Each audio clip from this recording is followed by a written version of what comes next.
Start. देखिए हम इसके कल कुछ सवाल कर देते हैं। मैं चाहता हूं कि ये ऑप्शन टाइप वाले उनको मैं बाद में बता दूंगा। इस प्रश्नावली के अंत में अपन 8वां 9वां ये देख लेते हैं, क्योंकि इसमें देखिए विविध प्रश्नवाला में जो सवाल है बड़े एंटीक सवाल है। ये मतलब ये वाकई अच्छे सवाल हैं, कुछ अलग प्रकार से हटके। देखिए जैसे सवाल नंबर 8वां देखिए, विविध प्रश्नवाला है ना।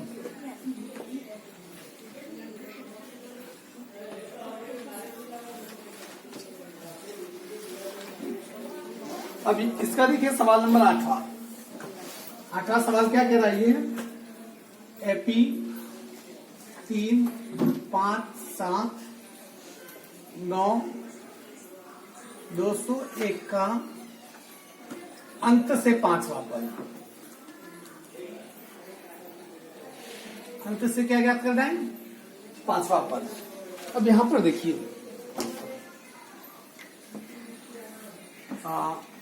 क्या कह रहा है सवाल ये।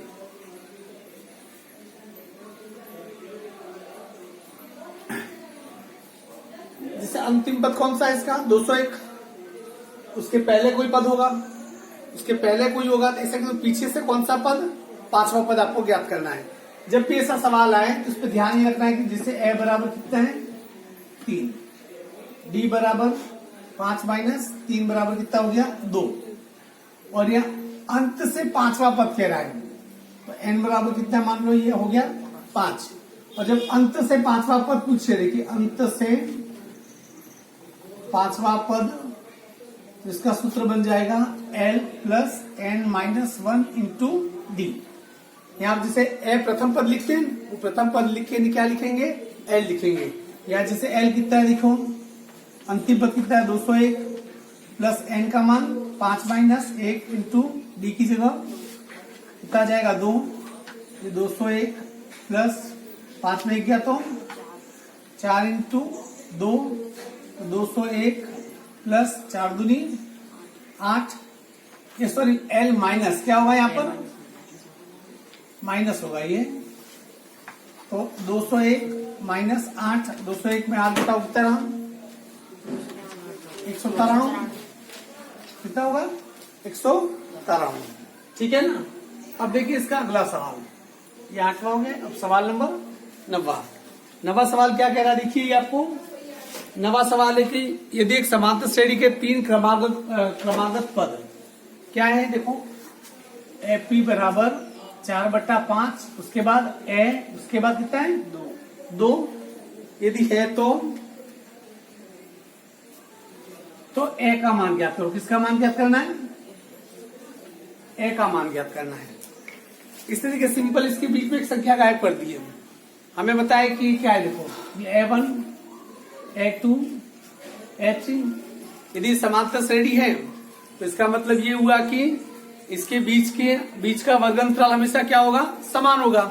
होता है कि नहीं होता? जैसे कि A2 माइनस A1 बराबर, जैसे इसमें से ये घटाओ, या A3 माइनस A2, वर्गांतराल क्या होगा? बराबर। यहाँ A2 कितना है? A माइनस A1 कितना है? 4/5। A3 कितना है? 2 माइनस A, इसके नीचे 1 लगा दूं।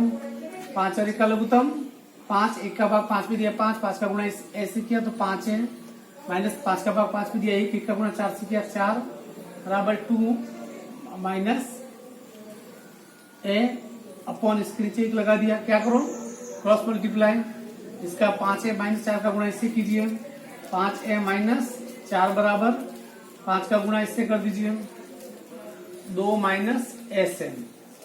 5A माइनस 4 बराबर 5 दूनी 10, 5 का गुणा इससे किया तो 5A। अब ये 5A का 5A माइनस का 5A इधर क्या हो जाएगा? प्लस का 5A, 10 का 10 माइनस का 4 इधर आके प्लस का 4, 5 और 5 कितना हो गया? 10A बराबर 10 और 4 कितना हो गया? 14। A बराबर 14/10। ए बराबर हो जाएगा, इसको काट कटा के 7 दूनी 14, 5 दूनी 10, तो ए का मान कितना आ जाएगा? 7/5। Is it clear? इसके बाद देखिए अगला सवाल, ये हो गया 9वां सवाल। जो सवाल ऐसा होगा कि बिल्कुल इजी आप कर सकते हो, वो मैं आपके लिए छोड़ दूंगा। ठीक है ना, वो आप कर सकते हो।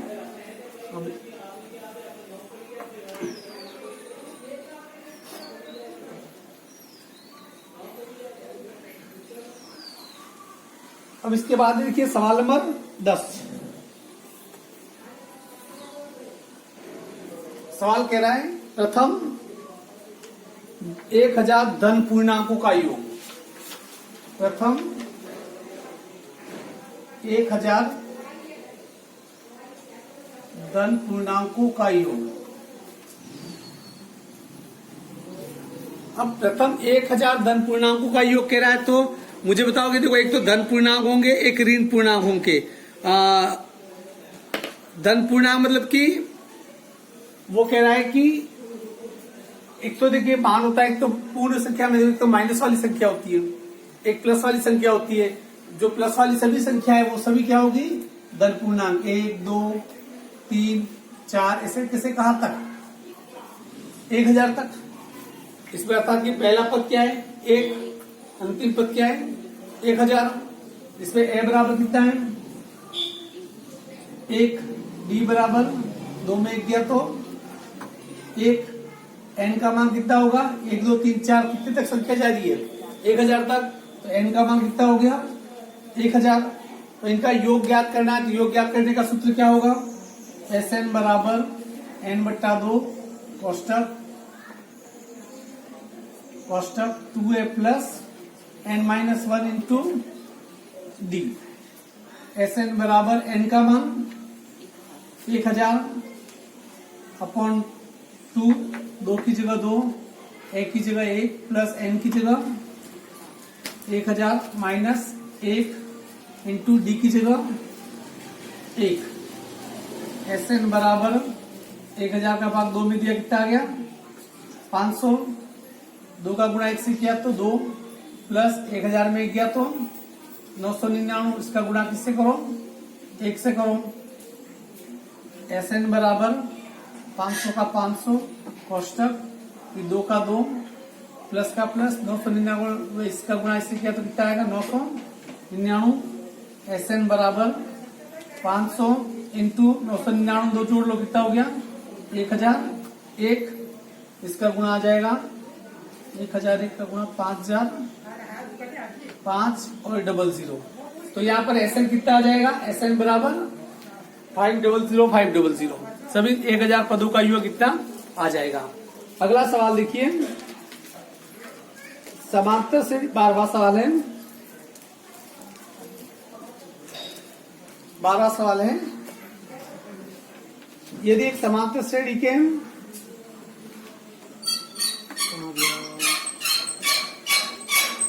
समांतर श्रेणी 20 19 से 1/4 आगे क्या है 18 से 1/2 आगे 17 से 3/4 3/4 का कौन सा पद प्रथम ऋणात्मक पद है। कौन सा पद प्रथम ऋणात्मक पद है। पहले सवाल क्या कह रहा है समझिए। सवाल ये कह रहा है कि इसमें कौन सा पद जैसे जिससे संख्या जा रही है पीछे देखिए ये सब संख्या धीरे धीरे क्या हो रही है माइनस में जा रही है। क्या कर रही है माइनस में जा रही है।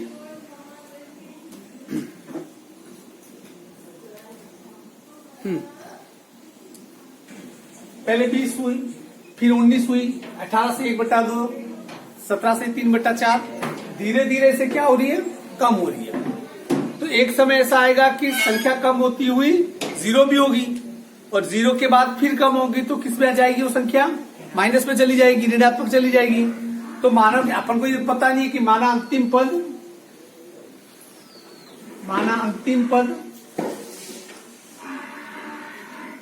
एन बराबर कितना है 0 मान लो थोड़ी देर के लिए। क्या मान लो 0 ठीक है ना। अब यहां पर देखिए 0 एन का सूत्र क्या है A plus N minus 1 into D बराबर 0। इसमें अपन ने एन मान लिया तो इसमें ए का मान कितना है 20। डी बराबर 19 से 1/4 में कितना घटाओ 20 घटाओ तो ये कितना आ जाएगा 3/4 कितना आ जाएगा 3/4 क्योंकि 20 में 19.25 घटाएंगे तो पौन बच जाएगा मतलब 3/4 बच जाएगा तो ये आ गया 3/4 तो एक ही जगह कितना लिख दिया 20 प्लस n का मान पता नहीं आपको n-1 इंटू डी की जगह कितना रखो माइनस कितना है ये तो क्या 20 में से जा रहा है इसलिए माइनस डी की जगह कितना आ जाएगा -3/4 बराबर 0 20 को उधर लेके चले जाएंगे n-1 -3/4 बराबर प्लस का 20 इधर क्या हो गया माइनस का 20 अब यहाँ पर अपन इसका गुणा इंटू 3/4 इधर जाके पलट जाएगा ठीक है ना तो -20 इंटू 3/4 क्या हो जाएगा 4/3 माइनस माइनस क्या हो जाएगा प्लस हो जाएगा तो n-1 बराबर 20 चौ कितना हो गया 80/3 इसके नीचे 1 लगाओ 3 का गुणा इससे करो 3n-3 बराबर कितना आ गया 80 3n बराबर 80 माइनस 3 इधर क्या हो जाएगा प्लस का 3n बराबर 80 3 कितना हो गया 83 n बराबर 83 बटा कितना आ गया 3 n बराबर इसका भाग दो 3 दूनी 6 7 8 2 7 21 3 दूनी 6 3 दूनी 6 2 7 21 2 18 लगभग n बराबर कितना आ गया 27.6 पर n पूर्णांक होता है n कभी दशमलव में नहीं आता है या इसको यहां मैं कर रहा हूं परंतु n एक पूर्णांक संख्या है क्या है कौन सी संख्या है पूर्णांक संख्या है क्योंकि n या तो क्योंकि n जो पद है 1 2 3 4 हो सकते हैं इसलिए 27.6 नहीं होके n को कितना मानेंगे हम 28 कितना 28 अर्थात कि इसका जो 28वां पद होगा कौन सा पद इसका जो 28वां पद होगा वो कितना होगा 0 ठीक है ना हाँ इसका जो n बराबर कितना हो गया 28 अर्थात कि 27.6 पे तो 0 है तो इसका अगला पद कौन सा होगा 27.6 के सबसे क्लोज कौन सा है 28 तो इसका जो n बराबर 28 तो इसका जो 28वां पद होगा वो हमेशा क्या होगा इसमें इस पद में इसका 28वां पद क्या होगा ऋणात्मक मान होगा अतः 28वां पद प्रथम ऋणात्मक मान होगा ठीक है चलिए अगला सवाल 13वां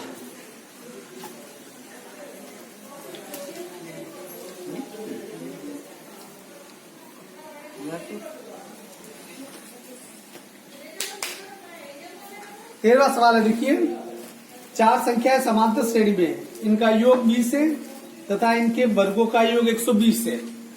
चार संख्या किसमें सवाल चेक कर लेता हूँ 4 संख्या समांतर श्रेणी में यदि इनका योग चारों संख्याओं का योग कितना है 20 है तथा इनके वर्गों का योग कितना है 120 है तो संख्या ज्ञात करो। हाँ देखो 4 संख्याओं का योग फायदे में संख्या क्या होगी देखिए सवाल कौन सा है 13वां 4 संख्याओं का योग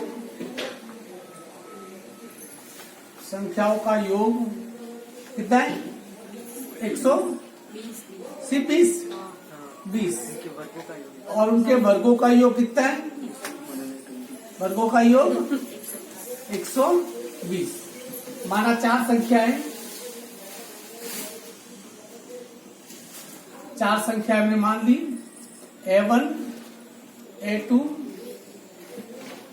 A3 और A4 ठीक है अब प्रश्नानुसार देखिए क्या लिखते हैं A को तो A ही लिखेंगे इनका योग कितना है A प्लस A2 को कैसे लिख सकते हैं A plus D plus A3 को A प्लस 2D A4 को 3D इनका योग कितना है 20 गिनो ए कितनी बार आया, 1 2 3 4, कितनी बार आया, 4 बार।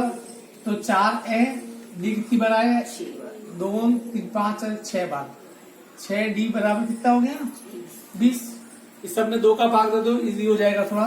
2a प्लस 3d बराबर कितना हो गया, 10। सब में किसका भाग दे दिया, 2 का भाग दे दिया। तो 2a प्लस 3d बराबर 10, ये पहला समीकरण हो गया। अब आगे क्या करें कि इनके वर्गों का योग एवं इनके वर्गों का योग, पहली संख्या ये, दूसरी ये, तीसरी ये, चौथी ये, यही है ना। इनके वर्गों का योग तो ए का स्क्वायर, ए प्लस डी का स्क्वायर, ए प्लस 2d का स्क्वायर, ए प्लस 3d का, इसका भी स्क्वायर। इसका वर्गों का योग कितना है, 120। तो इनके वर्गों का योग का तो इन सबका वर्ग कर दिया। वर्ग का मतलब इसका क्या कर दिया मैंने, स्क्वायर कर दिया। अब यहाँ पर ए का स्क्वायर क्या होता है, ए स्क्वायर, ए प्लस डी का गुणा ए प्लस डी से करना है, वही ए प्लस बी का स्क्वायर। तो इसका होगा देखो, ए का गुणा ए से करो, ए स्क्वायर, ए का गुणा डी से किया, ए डी उसका सूत्र वाले 2 से करो, 2ad प्लस डी का स्क्वायर, डी स्क्वायर प्लस, इसी प्रकार इसका करो, ए का स्क्वायर, ए का 2d से गुणा करो, 2ad उसका सूत्र वाले 2 से गुणा करो, 4ad प्लस 2ad का 2d से गुणा करो, 4d स्क्वायर प्लस ए का ए से गुणा करो, ए स्क्वायर प्लस ए का 3d से गुणा करो, 3ad इसका 2 से गुणा करो, 6ad प्लस 3d का 3d से गुणा करो, 9d स्क्वायर बराबर कितना आ गया, 120। अब यहाँ पर गिनो देखो, ए स्क्वायर 1 बार, 2 बार, ए स्क्वायर कितनी बार आ रहा है, 1 बार, 2 बार, 3 बार और 4 बार। 4 ए स्क्वायर प्लस 2ad ये कितनी बार आ रहा है देखो, 2ad, 4ad और 6ad। इन सबको जोड़ लो, 6 4 10, 10 तो 2 12 ad स्क्वायर, सॉरी 12ad, ठीक है ना। प्लस अब यहाँ पर देखिए डी स्क्वायर कितनी बार आ रहा है, 1 बार, 1 बार, 4d स्क्वायर और ये कितना हो गया, 5d स्क्वायर और 9 14d स्क्वायर, 14d स्क्वायर बराबर कितना आ गया, 120, ठीक है ना। अब यहाँ पर 4a स्क्वायर, इसमें क्या कॉमन निकल रहा है, ये देख लो, वो मैं चालू किया था।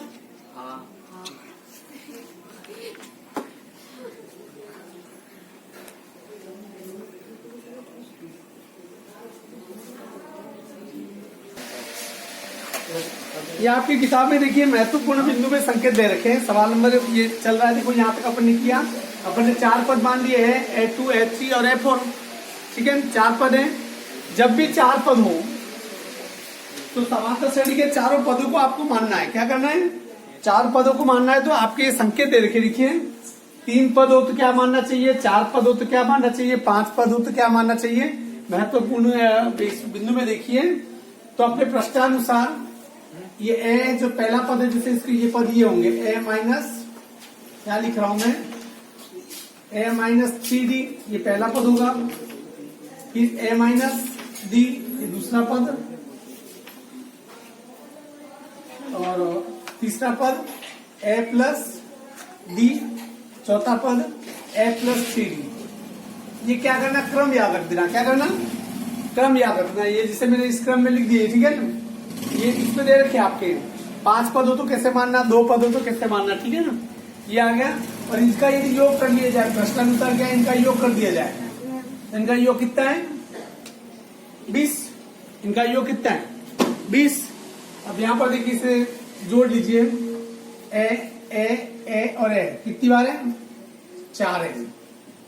माइनस 3d और माइनस डी कितना हो गया, माइनस 4d, डी और डी कितना हो गया, डी और 3d, 4d बराबर कितना है, ये 20। तो ये 4d से 4d क्या हो गया, कट गया। तो सिर्फ कितना बचा, 4a बराबर 20, a बराबर 20 बटा कितना आ गया, 4, a बराबर कितना आ जाएगा, 5। पहला काम ये हो गया। अब आगे क्या कह रहा था कि इनके वर्गों का योग, मतलब ये चार समांतर पद, इनको लो a माइनस 3d इसका वर्ग, a माइनस d इसका वर्ग, a प्लस d इसका वर्ग और a प्लस 3d इसका वर्ग। इन वर्गों का योग कितना है? 120। ठीक है ना।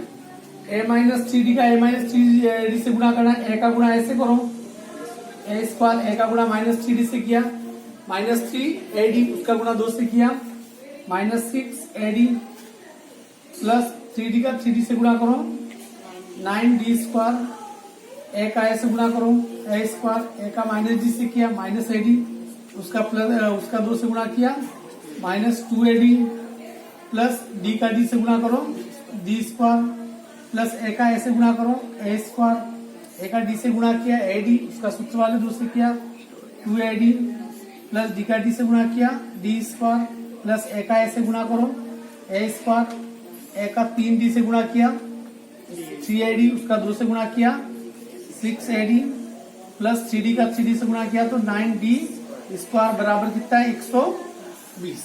तो वैसे यहां कर रहा हूं, a कितनी बार है? 1 बार, 2 बार, 3 बार और 4 बार, 4a स्क्वायर। माइनस के गिन लो पहले, 6ad 2ad कितने हो गए? माइनस 8ad प्लस के गिन लो 2ad और 6ad, ये भी कितने हो गए? 8ad।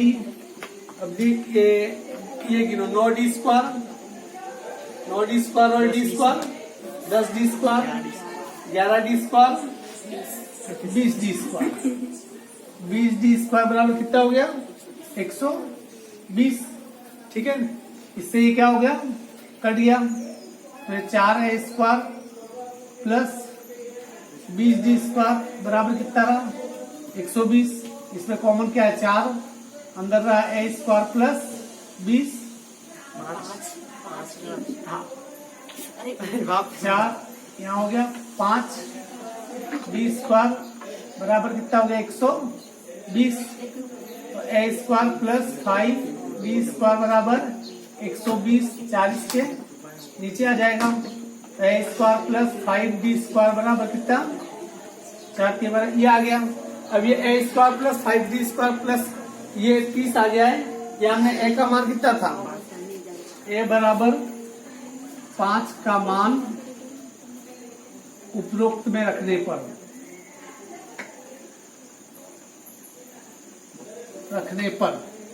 तो यहाँ पर देखिए a स्क्वायर की जगह कितना लिख दो? 5, 5 का square plus 5 d 25 plus 5d square बराबर 30, 25 उधर चला जाएगा, 5d स्क्वायर बराबर 30, 25 इधर आके माइनस का 25, 5d स्क्वायर बराबर 5, d स्क्वायर बराबर 5/5, 5 से 5 काट दो, d स्क्वायर बराबर 1, तो d बराबर भी कितना होगा? 1, क्योंकि 1 का वर्गमूल 1 होता है।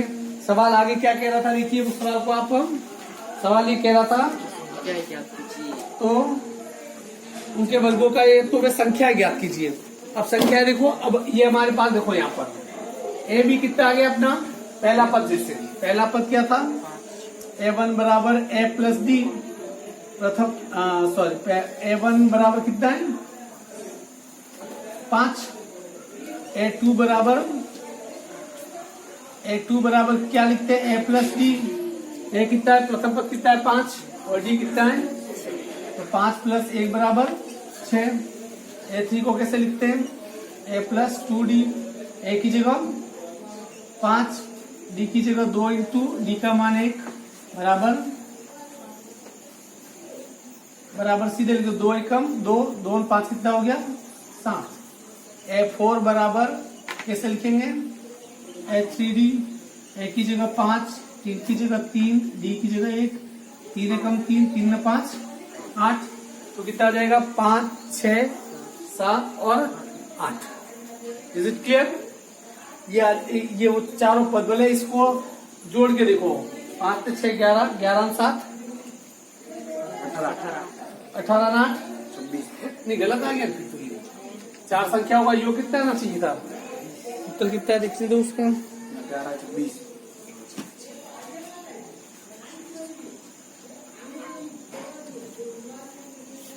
प्रथम पद कितना आ गया था?